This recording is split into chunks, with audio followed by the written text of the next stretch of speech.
Bengango la reine Corona. Mission na ezali ke akobima na mukili akokabola ba maladie moko incurable.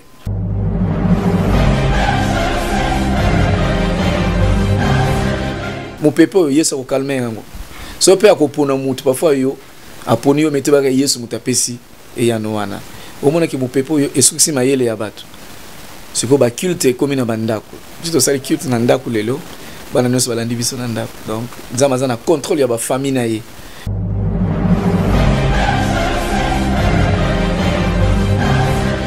Bato ba mikanisa ke baza ba grand homme, bato minene na mokilo. Mais virus est soukisi bango, ebimisi bango atesema ke boza ba simple homme. Bato mayele koleka. Virus est laxi bango ke mayele na bineza muke. Hein? Banzela bino mo botonga banzela siko bo banga po botambula. Botambula te.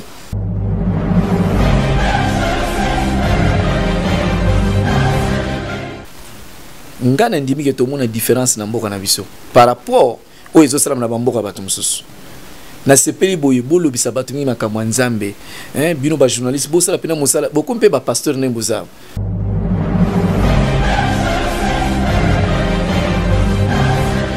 Virus lelo so ba latisi ye veste lokola ngai. Ba telemisi ye. Ba latisi ye veste a telemi. Ba latisi pe yesu veste a telemi. Nakanisi entre bangomi baleza na moko ko s'incliner devant moninga.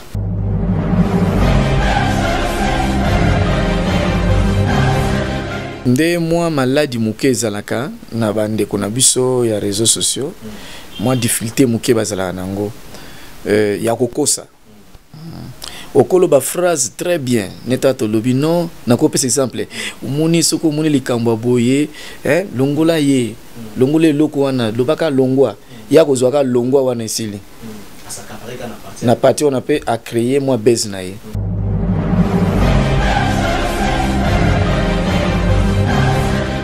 Bon, là on veut savoir papa Patrice dans les réseaux sociaux lelo bandi mono akala ezongi l'histoire et rattraper yo lelo tant vous mona ngo lelo et ça londe.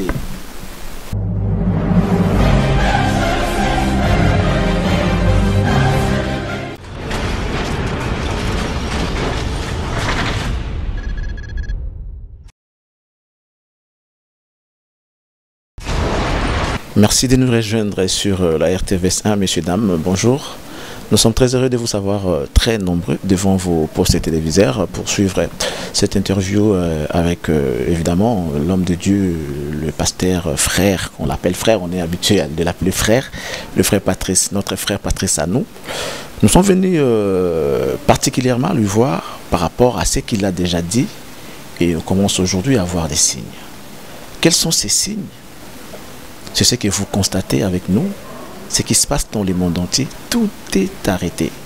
Tout, alors tout, s'est arrêté. Vous le savez, avec cette pandémie qui ronge le monde, qui ronge les humains sans pitié, il s'est fait que beaucoup de choses que le frère Patrice avait dit dans l'une de ses chansons, ça fait longtemps. Personne ne pouvait imaginer que cela pourrait arriver parce que des fois, lorsque nous écoutons des chansons, nous pensons que c'est les sentiments ou encore les plaisirs de l'artiste pour pouvoir écrire cette chanson. Mais on commence à comprendre, et effectivement, ça sera avec son aide, s'il va nous aider, que beaucoup de chansons ont inspiré de Dieu. Donc, la plupart des chansons sont inspirées. Dieu nous inspire, Dieu inspire ses serviteurs afin de nous transmettre les messages. Il est là avec nous aujourd'hui. Cet homme qui nous avait déjà avisé, qui nous avait averti, qui nous disait chaque fois, répentez-vous, répentez-vous, c'est le message que les frères Patrice essayent de promulguer au monde entier. Alors, aujourd'hui, on se retrouve face à notre frère Patrice à nous pour avoir un peu de détails. Vous qui aimez Charlie Prince, je vous dis, vous êtes déjà sur la RTVS 1. Vous pouvez également nous suivre sur Cactus Télévision, qui est notre chaîne YouTube, pour n'y rien rater au fait. On est avec le frère Patrice. Papa Patrice, bonjour. Bonjour. Nous sommes très contents. Yakoya Otalayo. Tu es comme on a eu pambaté. Marambo mingi lo bana biso to sala to mona ngolo la blague. To mona ngolo la koseka. Siko lo kwa ko banga ekangi biso. Toye kutuna yo papa. est-ce que Marambozo les Kana monde Yopé osa au courant? Oui, naza au courant. Mais au cas où il parce que Nzambe aloba peto yemba que bataille go salama bataille asuka izana bilembo Nzamba no tel se kuningisa mokili. Oiza et bandi mususu pe koya. Donc ceux qui n'ont pas plutôt comprendre directement que tu comme une bataille asuka. Est-ce que attitude nini bongi na biso kozana yango lelo vis-à-vis ya makambo ko leka na mokili? Oui, na kanisi gloire à Dieu. Modèle et attitude to ko landezaka oyo bana Nzamba zaka nango pona kozela koya ya Yesu Kristo. Nebi ke basini mingi etal samani to ya lelo e bangisa bato oyo basambela te. Mais muto asambela to be keza parmi basini oyo mokonzi na biso oto yaka ko sambela chaque dimanche. Oto tika kabanda to ke lala na mabele na bangomba wapi oyo bilembo na ye. Donc bana Nzambe mingi bazana kimia ba otala kaka batan ndenge mokozi akomimonisa kala mingi te. Mais bana Nzambe nyonso na moment oyo baluka kopesa pe confiance na maloba Nzambe. Omoneti biso koti awa oezali ba consigne ba pesi biso moni ba pesi bino savon bo sokoli maboko ba mbote zaka ya musika ndenge tozo tosa ba consigne nyonso ba pesi biso pona coronavirus. Je crois t'observer pendengo wana pona maloba na Nzambe. Regarde na biso ebenda na mokepe Nzamba lobi nini. Je crois Nzamba kotika biso te. Voilà. Ah oui, ça c'est vrai. On a constaté que tout le monde a à la loupe, bah consigne au messa pessi, au l'état pessi, pour éviter beaucoup de coronavirus et comme les lots biso bateau tozali bah humain tozobanga kaka parce que to éviter neni et écouter la biso. Mais effectivement ce toyoka qui peut-être maloba vous avez besoin bandembo bandaka la mais tozana ko banga te bon bazar ko banga c'est que bah imne ba otambola. Mais alors on va revenir sur le fait que et le wana ya coronavirus parce qu'il y a mon déjà la actualité les lots to vend na bandaku ba église ba pekisi ba rassemblement bien que tout là on a là ba internet tout là na maté na bino ya mon devant sur ndako et le wana euti na mboka ba paya et euti na pas mindele autant to ko la ça que mundele nde moto Nzamba yebi mais le lenge nini sous maladie ezul ngebi sa mokili euti na ndela mundele. Est-ce qu'il y a une lecture à faire entre l'homme noir et l'homme blanc bibliquement parlant par exemple? Ah, inakanisi natoni Nzambe poza mwana moko mayele façon de poser la question na kosunga bino boye koyeba ke mayele nyonso ya mabe eutaka ni na mundele ni na mutu mwindo me utie pa satana milimu mabe na tanto ça la lecture ya makambo ndo tikolo ba chercheur oyo bazali ko sala musala na bango pona ko limbolela biso o ezali coronavirus na ke komona place mo bazo bengango ke ebanda depuis longtemps bazo bengango la reine corona. Mission na ezali ke akobima na mokili akokabola ba maladie moko incurable, c'est-à-dire maladie moko ba otiko zo tenter ya ko soigner que maladie ici là loba eko temporiser ngo eko soulager mo muke mais anano. Alors na biso to bengango ezali bibliquement to bengango esprit de mort pour mutako ko maîtriser esprit de mort ezaka Yesu parce que Bible ezota sa ke ba esprit nyonso etosaka kombo ya Yesu Kristo milimo no se fukamaka liboso ya Yesu. Alors koloba mundele to mwindi mutu asali na koti penza te po ba mindele nyonso baza mitema mabete tozana ba mindele ebele o bazana motema malamu notamment basali na Nzambe ebele lelo toko témoigner bon ke bana motema malamu preuve tande bazo bunda na ndeni ni ko batela bato mususu bakufa te pour dire que baza motema mabete mais motema mabe eza bato ba créer virus wana nde bango mitema mabe. Alors eza esprit koloba ke ndeni ba mindele bango basali ba mindele nyonso te po bazolela bamusu pe bazo kufa lokola biso surtout quand ba frontière te bamusu mbela bayiko kime pa na biso. Donc voilà, c'est ça. La reine corona oui ça là ibanda depuis kala avant le truc on a combat coronavirus papa lobi que Ndre kisi nango ekozala te. Oh, tozobenga ngona na ndenge ya bibliquement l'esprit des morts. Mutako arretango ka Yesu. Siko tout le banini. Na bandeko bakui na mokono wana. Espoir pour la banko bika ekozala te ou bien na bino basala nzambe procédure ekozala nini pour na kolongola bato na kati ya bokono oyo. Est-ce que tout espérer na bandeko ba pena so bazango ba robela bokono oyo ke ba kozo appeler mbiki. Toto tika la ka na aspect que ndenge ba sa reine wana lobaka déjà ke bokono ngo ki sango ekozala te. Tu comprendre. Merci beaucoup. Zamba kumisama. De konangai na kuyipso boy. Kisi nango izali. Kisi ezalo sambo. Trouble au bozomona. Trouble eza na mabele o na globe terrestre. Mais na lola kimia ezali, kuna trouble ezate. Kuna eza kimia. Nzamba za na kimia. Pour mutu aza ko tia désordre kuna isi ba bengana ye. Akoya na se. Akasiti botambula. Place monte boko moni azu ba valise ke na zongi su likolo. Kuna no. Aza su na place kuna te. Na arrêt de bus mo te ko mona ye. Même na aéroport ke na matana zonga lola. Alors ba ange nyos batikala kuna discipline ekota qui bouge personne. Soko ligo bouger kuna c'est na boy na makamo. Omoni satana nde ba bengana ye. Kuna eza mboka kimia.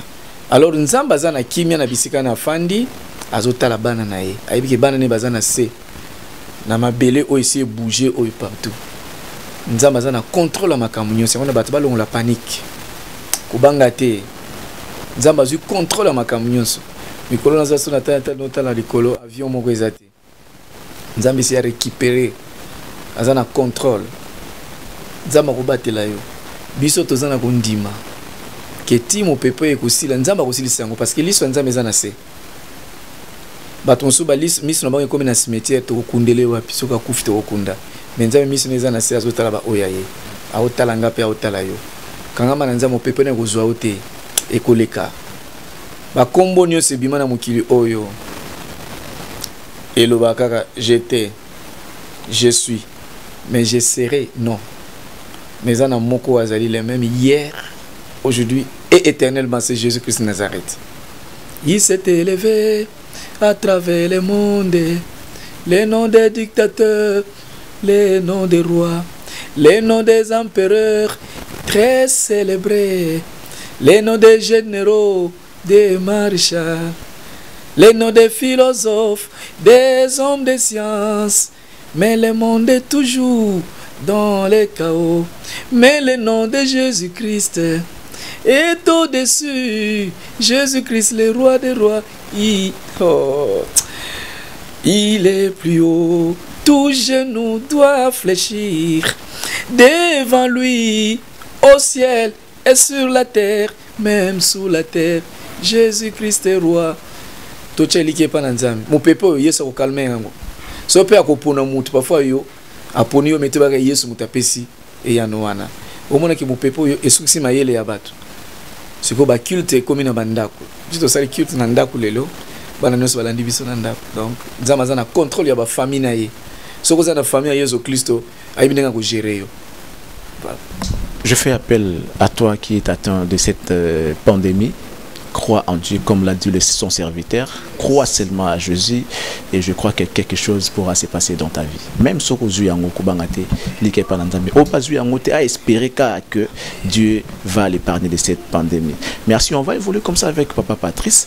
C'est un plaisir d'être à côté d'un grand homme de Dieu comme ça. On apprend tous les jours, lorsqu'on est avec lui, on apprend des choses et ça nous fait plaisir.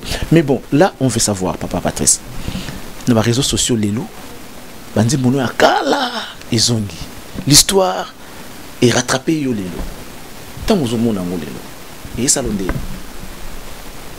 Nazo sepela mingi pona nini na kobikisa manga moko te to bika ebele. Na ndimike na zanga moko te nzela lola to kota na kota nga mote to za ebele. Bana na nzambe mingi babandi kozonge pa nkolo parfois babosanaki. To kutana na ndeko moko na seka mikolo yo de nazo letambola. Abi Papa Patrice, est-ce que Moukilinde est par hasard enlèvement c'est salamité? Alabité, le colo moninga enlèvement salamina note. Pour ceux qui salami au monangate, nakomata parce que nga naza motinda mi ya nzambe nasala mosala ne soka ngongi ko pouf biso nyonso tomati na biso lokolo omoni nga nanu yebisa bato ke ngongi eza na mpo tobongola mitema nasepeli mingi na encourage bana nyonso lokolo naza na mbongo naza bien naza na mituka melelo mbongo etrahir bato mituka etrahir bavisa etrahir bandako etrahir ambiance etrahir babare kangami nyonso etrahir mais sauf Jésus so kangami na nzambe nzambe eshuwaka te malgré l'ONU le monde n'est pas dans la paix malgré l'OIA les Africains se divisent malgré l'OMS les maladies ravagent le monde sans Jésus tout ce que l'on fait est vanité rien de bon ne peut venir des hommes les hommes sans Jésus-Christ ils ne peuvent rien Jésus est le seul qui a uni tout le monde de toutes les nations, de toutes tribus, toutes les langues. En lui, nous avons la paix, l'amour et l'unité. Sans Jésus, tout ce que... Oh Jésus. Sans Jésus, tout ce que l'on fait est vanité. Vous qui êtes à la maison, na confinement, na bino moment confinement, profitez de cette parole qui sort de la bouche de ces grands serviteurs de Dieu pour pouvoir vous repentir et préparer l'avènement de Jésus. C'est très important. Mais aussi, de là où vous êtes, prenez le temps de prier. Écoutez Papa Patrice, ces chansons qui datent depuis qu'on était petit, ce sont les mêmes chansons qui sont revenues aujourd'hui. Faites confiance à ces grands hommes de Dieu, le Dieu de Patrice, le Dieu que nous croyons, et je crois qu'il va pouvoir vous aider à éviter tout ce dont vous avez peur. Papa Patrice, on va vous rappeler que nous aussi nous avons peur, sans se mentir, on a peur, mais je vais profiter ici pour pouvoir, à travers votre Dieu, sauver nos familles. Moi, je m'aimerais que vous puissiez lancer un message à toutes ces familles qui ont peur. Et nous aussi, parce que bon, quelque part, je ne sais pas si je suis dans la fausseté, Jésus avait eu peur de la mort aussi. Jésus avait eu peur de la mort lorsqu'il était sur la croix. Et nous, on a peur, on a vraiment peur. Je veux que vous puissiez lancer un message d'espoir à nos familles. On a bénéficié d'un personnellement, famille moi message il y a paix, message il y a encouragement parce que confinement pour les africains ils a passé. Tu vois na banda ko loko lia exacté, il faut tout bimakaka. Na ko mana tu zape exposer na makambo ebele otokuta na ya maladie ya mopeli susu. Okuta na sika mongo bo faut sommer loko, oza pembe na moteki. O sona de mopa sunga yo, oza pembe na eboye babito zala au moins la distance va 1 mètre tout au plus 2. Au fait au moins 1 mètre. Au plus 2, 3 et ainsi de suite. Mais tous on a bandé ko pembe ni boy. Tous on a bon kabela ngai loko tili boko waza pembe na yo boy. On est exposé Papa Patrice. Un message pour ce peuple là qui en a besoin. Oui, merci vraiment. Et le Kolobi est concerné Moutunios même dans la famille Nabiso. Ils allaient vraiment exact. Et d'abord, pour appeler ça conseil, n'a quoi encourager Moutunios na kolanda discours à chef de l'État, bah orientation au mokonzi na mboka pesi ko sokola maboko ko pesa na nanu mbotete, tout ça c'est momentanément pour ko prévenir que virus oyo mo pepe o pandémie oyo est dérangé bisoté ko bosa na ngote.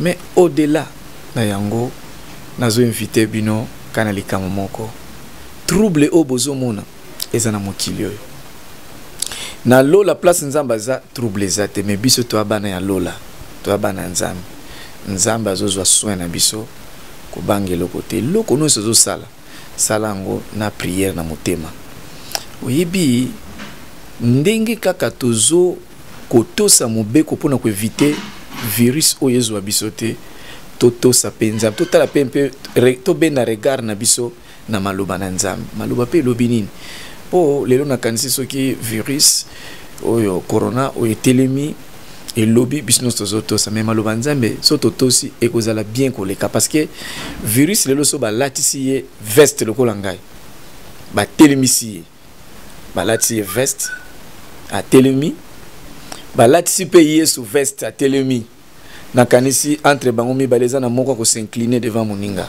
Oh mon Dieu, oh Jésus, ne te so comprendre. Évidemment, virus a s'incliner. Soki ka lelo tolati virus bilamba ta robe ta veste boy ndenga secouer monde tolati bilamba a telemi na sapato nyonso alingi ya cher tolati tozu pe Yesu tolati si entre bango mibale eza na moko ko s'incliner devant moninga eza virus a ko s'incliner devant Jésus. Alors ceux qui biso toza na camp ya Jésus virus a s'incliner devant biso. C'est-à-dire, au Kangamana Nzambe, Nzamba Pambola Bino.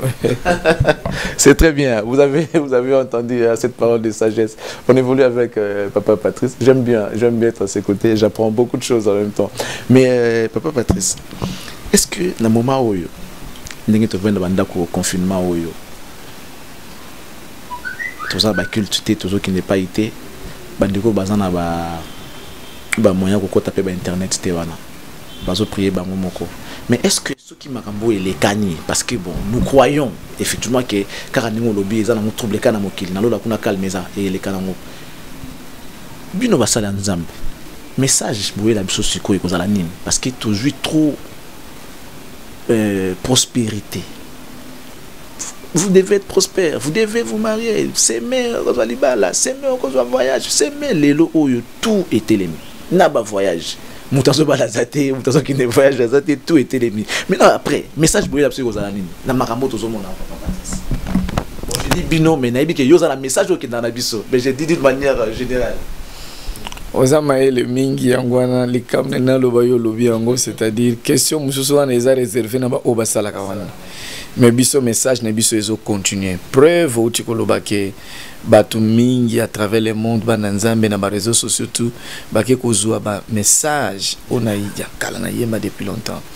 Donc ndenge tozo kende parcours na biso eza normal ezo kende. Donc jusque là trouble oyo coronavirus ye na yango et na moni place moté et telemisi parcours nanga nazo kende. Donc message nanga ezo continuer et côté voilà na profondeur lisusu. Et je vais ajouter encore une chose kolobake ti tozali bomoni panique côté na monde oyo eza penza pour nanga nozo teke ezali corona donc pandémie oyo eye ko côté yango mais ezali puissance il y a ba déclaration il y a maloba nzambe o nzamba loba yesu aloba que vers bataille en souka beaucoup mona boy beaucoup mona boy ngana zo mona de maloba wana ndingi zo ko s'accomplir ngana zo tala coronavirus te que yende asali boy non moi je vois l'accomplissement il y a puissance ya maloba nzambe ça c'est la puissance de la parole de Dieu et memi pe batu mingi lelo ko luka nzambe na banda ko mingi lelo en tout cas je sais pas mais 80% ya na monde batu so bazaro s'incliner hein ba temple comme familial donc ba culte comme familial. Et ça fait du bien comme ça. Na banda ko bazo sambele longo na biso na nzembo po bazo pouvoir dimanche boya kene ba ambiance ke boy melelo moi discipline koti nzamba zo zo lokumo po na bikela mona yenga kela biso ya encore à partager ka gloire nena mutu moko te il est content notre Dieu là où il est na kiti na bokonzi po na biso. Donc pour na koloba ke passe ndena ba faux pasteur au batia kaka uzwa mituka uzwa visa ukobala tout ça mais non wana za ngomba matabisi mais loko ali bozo to yaka na kati na église pona koluka koyeba na nzambe pona kotala avenir na biso avenir eza otozozwa awate avenir ezali otokozwa kalate tozo mona yango même ba journaliste mususu balinga pe Yesu te ba comme obligé siko bolo baka makambo ya Yesu. Donc nazo sepela vraiment mingi que Yesu azui le coup moti na niveau ya chronique ba journaliste ba mécanicien le soko tuni bango mais bo sala te lelo ndenge ni ba mituka kufi bele ate faut tala na makambo mokila ndezo kende po nzambe parfois zoya donc mutu nyonso lelo ba mama azo lamba abimina likola ba nikotala azana nzela bakanza oya kokita ndenge mbule kitaka mais vraiment on a zane sengo mingi mon frère et sengo za makasi Papa Patrice. Mais est-ce que nzambe na biso wana ndenge tozo sala lokola na kobanga wana tumi pese pa na ye azomona ngo flatterie to hypocrisie? Est-ce que nzambe azo yamba azo sepela na biso vraiment ndenge comme le loke bon malgré kobanga ne sa poto to banda kokanga na ye muke est-ce que nzambe aza content na biso? OK, Ok, merci. Bon, na évité vraiment ce qui est en moi, na peine le couille panza, mais na moment tout passé là qui na flatterie, na intimité. Pour un moment ata ndoki alinganza mbete so kaka mo pepo ezuye obelanga musala nzambe ya osambela ponanga mutu nyonso. Obi ezana moment même ndoki ndoki moment pe azaka na moi discipline moko boy. Na évité ce qui au mona ndoki azokufa. Ndoki muta kisa azokufa bi oh sata ya osungana azokufa. Babelaka comme nzambe kaka nzambe mais c'est ye asambela nzambe te. Donc et puis on continue sur na mona nanga moko Daniel. Mon fils, deuxième fils nanga, to partager naie, j'avais aimé. Absinga papa webi, pour tous partager nos thèmes à l'obananzam. Abi papa c'est vrai. Papa webi qui ataba ndoki baye, poete babundisa yo bino mwana nanza, bino bozaba nanza babundisa bino. L'essentiel mutumo kako ya côté bandoki bazabi ke omuni bato bozo bundisa wana. Sala attention o wana za mwana nanzamba asambelaka. À serviteur de Dieu. Au lieu que nous qui place à paniquer. Oh, donc bateau tout quand moko ya nzamba zali. Sans que yo déjà bani ko paniquer. Congo, il faut to tchali qui pa nzambe. Soki mo pepe oyo, pandémie oyo e bundisi bamboke belé. Mais pour na Congo ba ko bisika attention kuna basambe la nzambe. Ngana ndimi ke to mona différence na mboka na biso par rapport au ezo salam na bamboka batu mususu. Na sepeli boye bolo bisabatu ngi makamwa nzambe bino ba journaliste bo sala pena mosala bo kompe ba pasteur ne boza bato sulu ba komotala moke information ba ko rata ngote bato bazo soma ba méga pona koyeba ba kufi combien mais bato ba changer moke regard ba tala pe nzamba lobinini ndeni to kende lelo ni dimanche nzamba sali biso grâce non mutu moka kufite lobi lundi bato oh nzamba za bien do ba mona bola mo nzambe par rapport na bamboka musuto ba non 400 ba kufi. Na Italie 800, na France 15. Non, mais biso a tout le monde bola nzambe jour après jour. To zelani poto kumisa nzambe. Donc, et pas na biso nzamba za na posa pesa leçon na monde. Ata mutu moko kofi, mi balé parfois ce qui est qui ndenge nini. Mais surtout c'est les comparaisons na ba pays mususu. Nous avons raison. Donc nzamba batela bino puis bino faut bozala wana toujours bonne santé pour pesa batu leçon. Ya makambo nzamba osana mboka na biso Congo. Nandimi ke pandémie oyo koleka yo na komona yo. Merci papa. Merci beaucoup.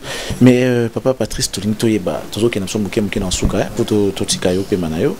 Na linga yeba papa Patrice elo nini olinga ate na mokeli. Nini oyo yo sepela na mote. Atanda mutalaka etambole bandeko na biso bandeko tozana bango na mokeli surtout na Congo na biso. Elo nini sala ko passe makasi tatna ki pour ni pele mbo sala mamba boy. Elo nini so sepela ezaka moko melobi mingi ngelo kuna lingate mutu a ignorer nzambe mutu ezo ignorer nzambe vraiment c'est plus sangate ata muke ça dit mutu ezo ignorer nzambe aza prepe ya ku ignorer ata yo parce que yoze kila nzambe batu fobe ba ke nzambe azana bomoy bayeba ke nzamba lingi biso nyonso pi nzamba linga kaboya linga aboyite ya même na mboka na biso foto yeba eloko yo nzamba linga kate izana nzembo na yembi net makambo mi total eza kaishi net soki nzembo kaishi wana il faut reconnaître nzambe na vie muto azo reconnaître nzambe te il est un insensé alors eza pas au temple na avec un insensé. Donc botiko yo kanate ezana eloko moko pété ya malamu nzambe pa ko sepena parce que c'est un insensé. Un insensé mboka ne bité ezali wapi. Un insensé. Même dans forêt équatoriale place ne pesate. Au Bible so témoigner ata bandeke bana ote bayeba kape ba kumisa nzambe na tongo mais un insensé donc voilà.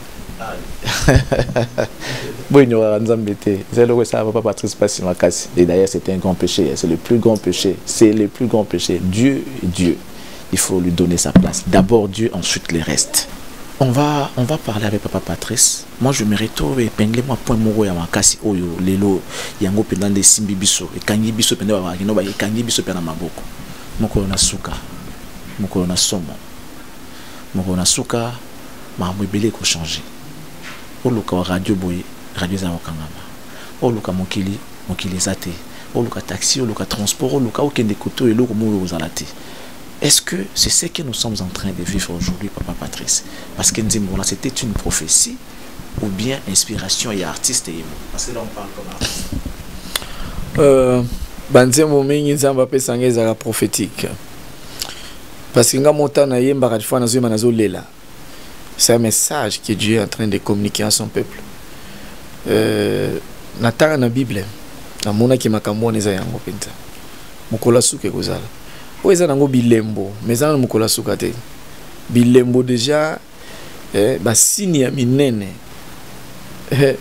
au monde était même excusez-moi avec beaucoup de respect na oloba likambo que bato ba mikanisa ke baza ba grand homme bato minene na mokilo mais virus est qui bango et bimise bango tellement que boza ba simple homme bato mayele koleka virus est l'accès bango que mayele la bineza muke hein banzela bino mo botonga banzela siko bo banga po botambula te donc pendant le baké mukola souka ezali souka pena souka vous arabasine on va parler des Kaish na okinti mbongo d'abord ba kombo musuzu la biso to ngato comprendre apparemment to senga siko na Kaish aya ko sunga peuple na ye Kaish eza na Papa Patrice Kaish eza expression na munoko mboka na biso ya Congo ouais Kaish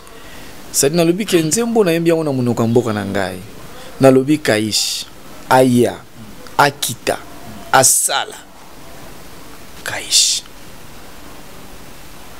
poto lembi Kaya ko maono ye palo baki gege na ndenge na ye pe ko moyo ye papa patsa papa baki gege na ndenge na ye bia ye na Kaish ba ya kana boy ye papa patsa ye na Kaish et quoi ba interpellation na no amoga nini oto ulu katumu na kuma Kaish parce que mini za no na lobela no ko moko miso no ko ngomi papa kufa ki zana yo réalité est-ce que tout ba ngati kuna Kaish Papa Patrice oui parfois pour na bateau bazana poso ça la comédie na bango po ba vie ekota ba osala na bango mais mingi onga na yemba keza inspiré na yemba ngebe na yemba na munoko mboko na yemba mingi de bande kono biso ba luba ba yemba mingi na chiluba ngana écoute moi je suis en train de encourager ba musiciens chrétiens mingi il faut ba bimisa minoko mboka partout za na mboka na yo sala to ye manzemo mona munoko mboka no parce que évangile fait kota partout Bâtons bayoka français te, bayoka anglais te, tout ça, mais yemba vraiment na monoko mbo na ki Congo, na ki Mongo, na ni tout boyemba. Alors ngai pe côté na nga pe musu na yemba ka banzemo na monoko mboka. Kaish aya akita. Donc nous c'est une intervention rapide ya nzambe. Kaish donc on comprend que ça nzambe. Kaish aya. Aya nani Yesu Christo aya. Oui. Aya. Oui. Aya qu'il vienne. Voilà, qu'il vienne. C'est très bien. Donc Kaish, ça sonne anglais, ça sonne latin. Donc qu'ils viennent, voilà. Tout simplement. Bon, qui n'a pas permis de méditer. Kaish, donc qu'ils viennent. Qui? Les très hauts. C'est ça. Ah mais c'est très bien. Kaish. Alors Papa Patrice, pourquoi vous avez aya? Et là on est constaté. On dirait quand je suis qui avait un corona et bandati. Oh là là. Quelle coïncidence. Donc, messieurs, dames, on est face à un serviteur de Dieu. Banzimbo comment les lots au Kanzimbo, Moutalo Banao, Nalingakayo, Zimbo Yembe Nzambe chéri. Après, il y a confusion. On a besoin de thématiques, on a besoin de chansons où tu comprends que ici on parle de Dieu. On ne doit pas se poser de questions pour comprendre cela. Non. Il faut comprendre que le message où ils ont adressé dans mon colonne. On ne peut pas prendre mes sentiments, comme ça, nous parlons de nos sentiments, ce n'est pas bien. Aïe, Kaish pour Makambo. En tout cas, qu'ils viennent. Mais Papa Patrice.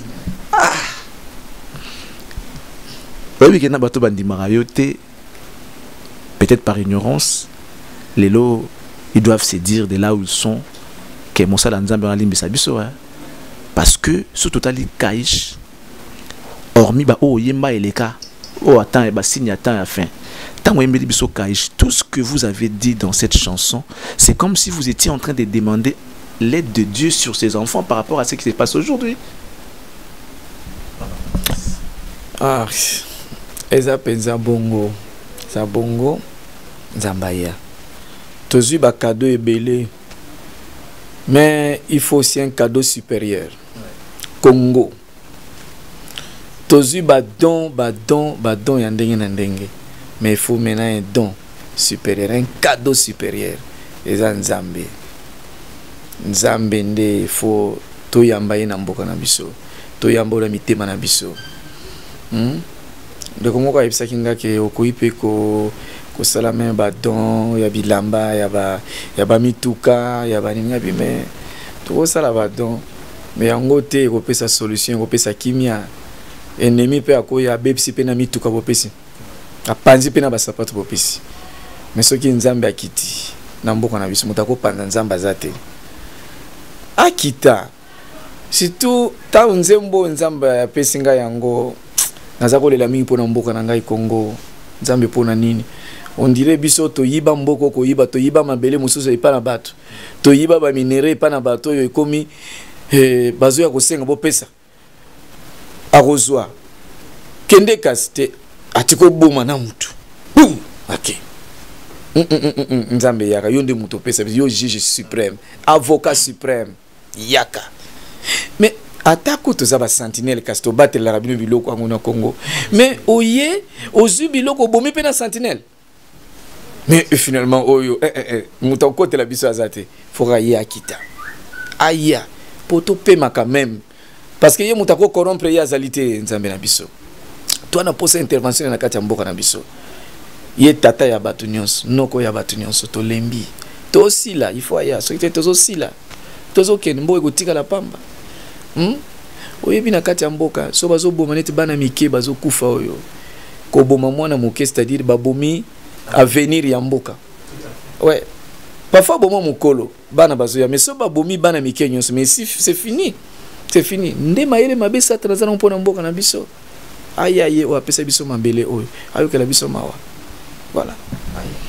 Soro Komina Souka, moi je vous recommande de dire tout simplement Kaish, mais que ce soit le véritable Dieu que vous invoquez.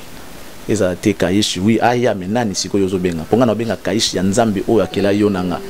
Bon Kaish na soko bengi aya, soko bengi Kaish, osengi aya. Yomo webi o senga. Mais moi je te recommanderais, je te suggérerais, je te demanderais au benga Nzambe ya solo, et tu auras des solutions à tous tes problèmes. Mais aussi, Papa Patrice, j'en profite pour lancer un appel à tous ceux-là qui sont branchés devant leurs petits écrans, devant leurs computers pour nous suivre. On vous rappelle que vous êtes en direct sur la RTVS 1 et que cette émission est produite depuis Kinshasa, la capitale de la République démocratique du Congo. Vous pouvez également nous suivre sur YouTube, la chaîne Nabiso Cactus Télévision. Je crois que et ça là, et Sengo Makasi. On ne va pas prendre beaucoup de temps, Papa Patrice. On va lui laisser l'occasion de pouvoir parler avec le peuple de Dieu. C'est vrai, au Lelo, cultiver ça la maté, mais vous pouvez également suivre ces grands hommes de Dieu à travers réseaux sociaux, bon, YouTube, Instagram, Facebook, vous connaissez déjà les adresses ou carrément il va nous donner pour que vous puissiez rester en contact permanent avec ce serviteur de Dieu à travers ces messages. Alors, on va lui laisser le temps de parler avec son cœur. Question de prier pour vous. C'est vrai, mais une petite prière par rapport à la parole d'Aïe, ça pourra vous faire plaisir. Papa Patrice, comment les enfants de Dieu peuvent se nourrir de ce qui sort de votre bouche aujourd'hui?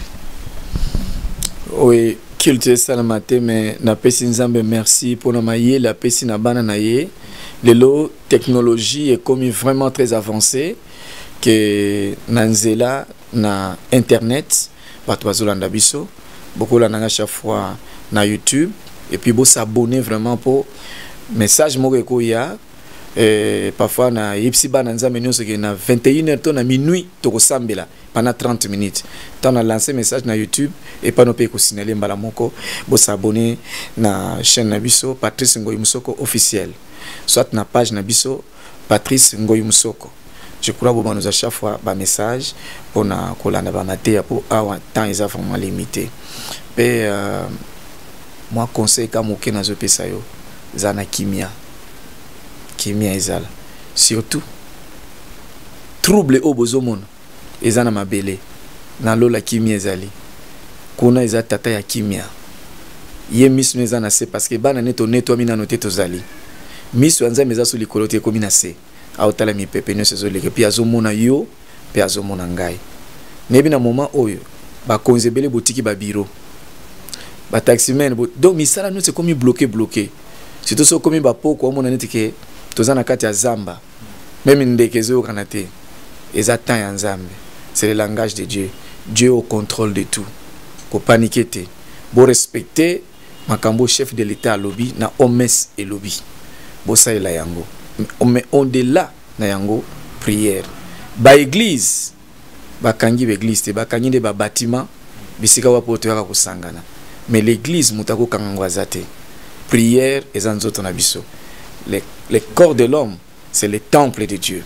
To sambe la vie de prière ezala ba prière en famille ezala so posa na posa ya ba moi sujet de prière ya ko sambe la au koti na YouTube na biso okomona pe ba sujet de prière na zotia pona batu mususu ba ko batende ya ko diriger prière en famille na otia déjà quelques modèles bokomona yango nzambe apambola bino mingi na lingi bino mingi chaque fois ba message les l'autre pe na butu ekoya lobi ekoya problème ezabo s'abonner posa na retardé.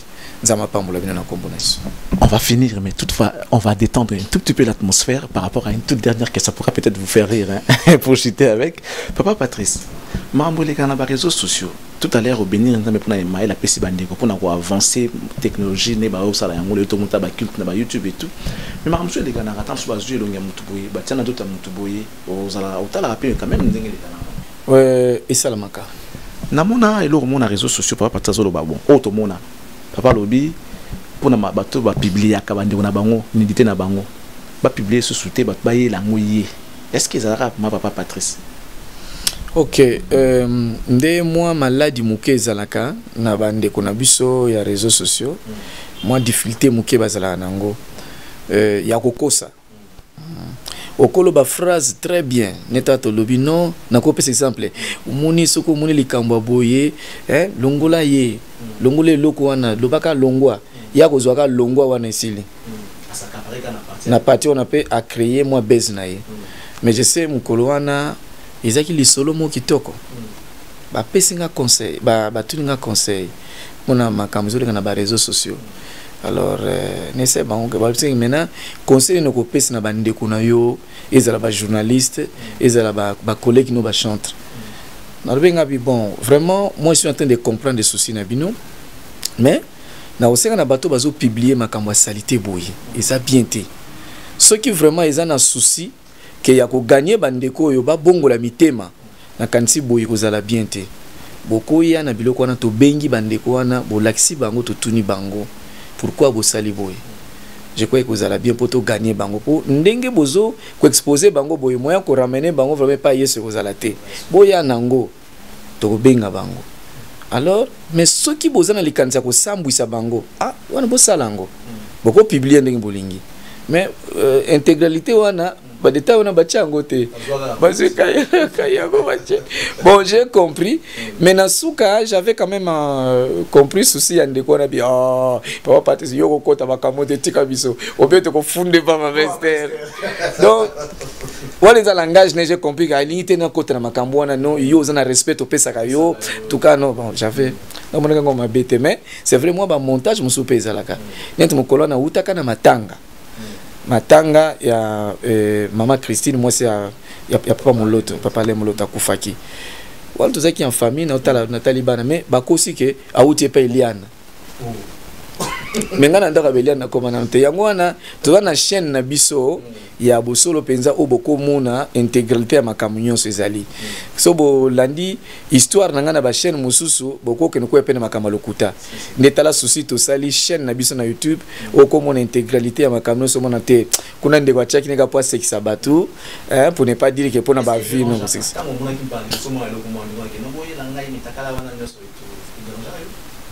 non ngana seka ki po intégralité za yango te na moneka ndeko ba faza na association moi ba vite c'est comme akoko se fait partie ba bambi nzete apakolinga so ba tiaka nini yango apakolinga te makila po bato batala donc makamsu na comprendre rabino moni crise zappé makambo beleza donc en tout cas ça n'est fini, on vous dit vraiment merci de tout cœur. On vous dit merci, mais est-ce que bato bazana bandako o bazoko ka kotambola te papa Patrice ba oti ko benga papa te ba ko benga yo te ba sola na so moi souci ezali besoin ezali. Oui, téléphone ezali bato sol papa Patrice to benga ki to zwa ki était nga téléphone nga mutu mususu ayambaka te parfois moke mwasi na ngai soki vraiment ezoko insister mais na yambaka téléphone pour na zwa téléphone pour na bino pour na ngate yanga mo pour na mi benga pour na nini donc benga na plus 243 99 99 encore 23 927 plus 243 99 99 23 927 au Zouangaï. Merci papa Patrice. Merci. Merci. Messieurs, dames, ça n'est fini pour aujourd'hui. Nous vous disons un grand merci. C'était pour nous un réel plaisir de savoir que vous étiez là pour nous suivre. Vous étiez sur Cactus Télévision, vous étiez sur la RTVS 1. C'était les vôtres, Charlie Prince, l'excellence compte, les cactus de la presse qui étaient avec les grands hommes de Dieu, Papa Patrice, Oerlobaka et Salamaka. C'est aussi ça, la puissance de la parole de Dieu. Ce qui est bimi et ma pambate, il faut tika bilembo.